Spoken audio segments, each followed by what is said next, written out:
Bogdanovich pulls up. Nope. Tatum the rebound, the long pass. Porzingis fakes it.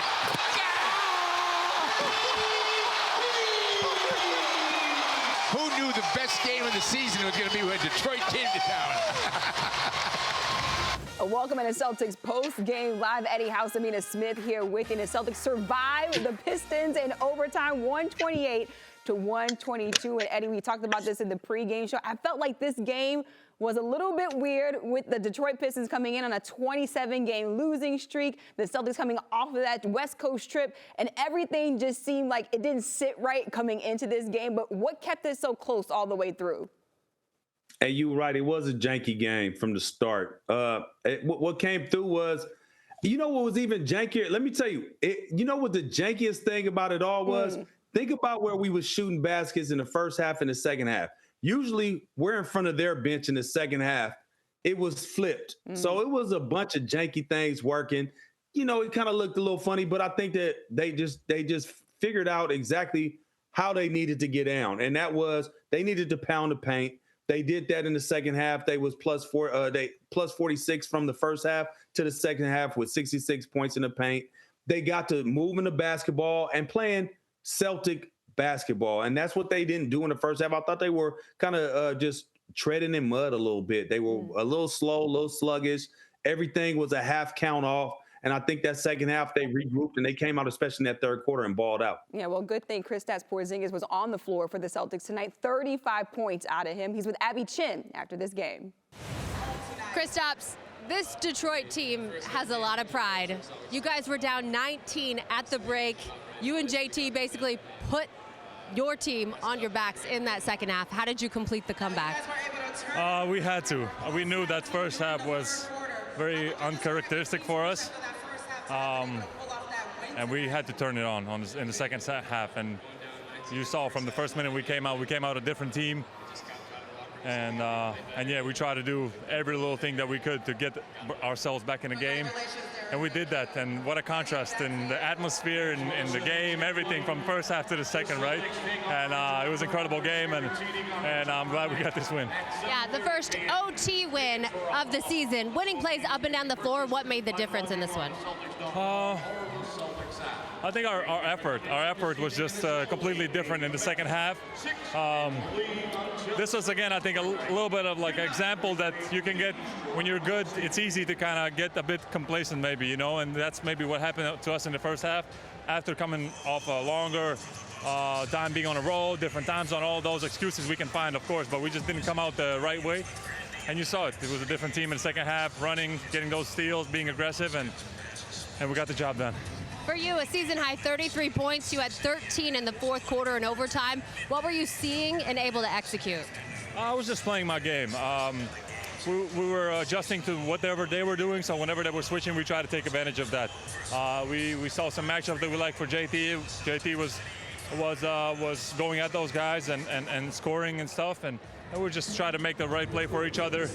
Everybody, you know, did something good for us. Al got a huge rebound towards the end, kicked it out to me. I gave it to D. White. Like, all these little plays is what won us the game at the end. So great job. Finally, you guys haven't faced much adversity this season, really.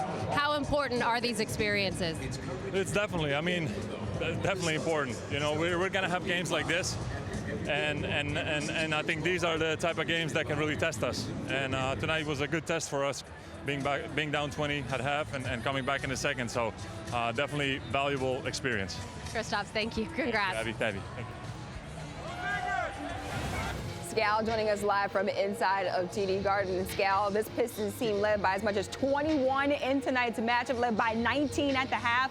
What looked different about Boston coming out of halftime? I mean, the energy was completely different. I like their attack.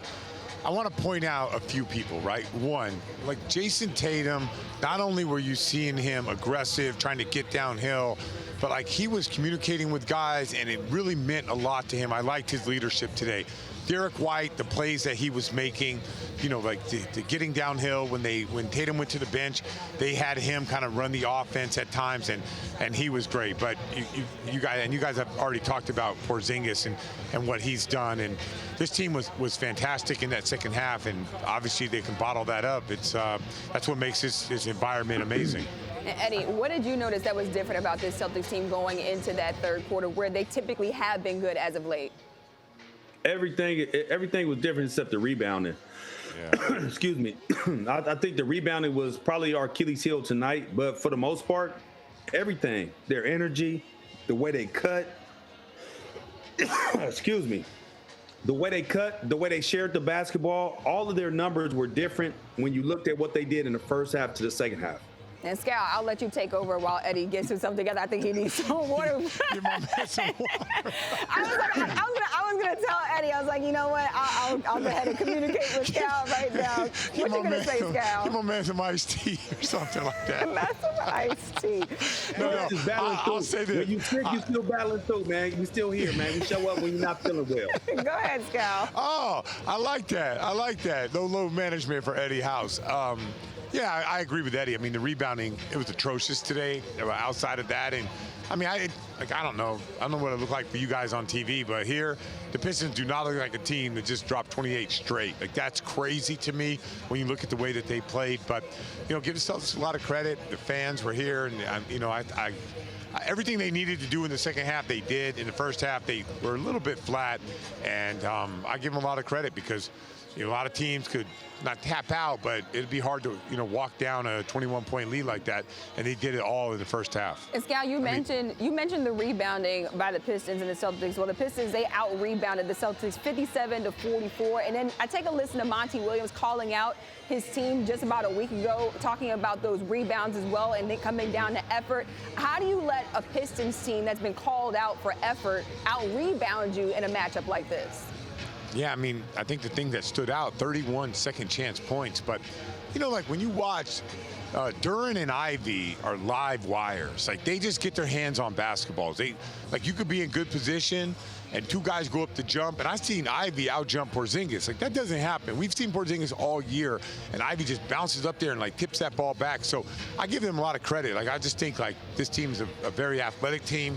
They're starting to pound the glass. But, yeah, I think the Celtics just kind of, you know, whatever it was, and they had double bigs at times getting out rebounded. So obviously, if you hear Joe, and you guys will hear him today, he'll probably talk a lot about the rebounding and how, like, the rebounding was a big part of how this game unfolded the way it did.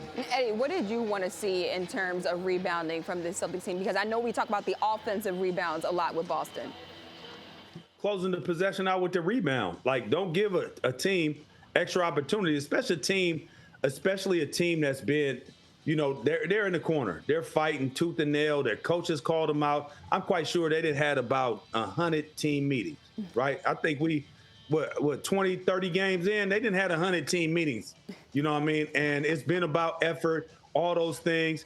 And when you look at it, they're going to come and play hard. So I would like to see us match that energy and that effort on the defensive glass. And tonight, yeah, I mean, you got to give it to them, man. They just didn't quit. They could have easily laid down and said it's another one of these games. Ain't no way we're going to beat the Boston Celtics. But they gave us everything they could handle. They took us to overtime. You know what I mean? And it took overtime for us to get past them. And I'm glad they're gone. You know, whoever sees them next, I feel like that next energy, they're gonna build off of this game, I feel like. They just like they built off that Nets game. They were right there with the Nets game. And Cade Cunningham played well. Ivy's been playing well. These guys are coming in. They have pride. They're NBA players. They want to win basketball games. They don't want to be on the wrong side of history. So even though they're going to try to cut that water off and make sure that they win the next few games if they get an opportunity to. But it got to start with one. And I'm glad we don't have to see them. But that next team that sees them, be careful because they play hard. And this is going to give them confidence for sure. No one wants to be the team that loses to the Pistons. A 28-game losing streak for Detroit right now. All right, thanks so much, guys. A look at that final score in overtime inside of TD Garden, 128-122. Coming up, we hear from head coach Joe Mazzulla. Stay with us.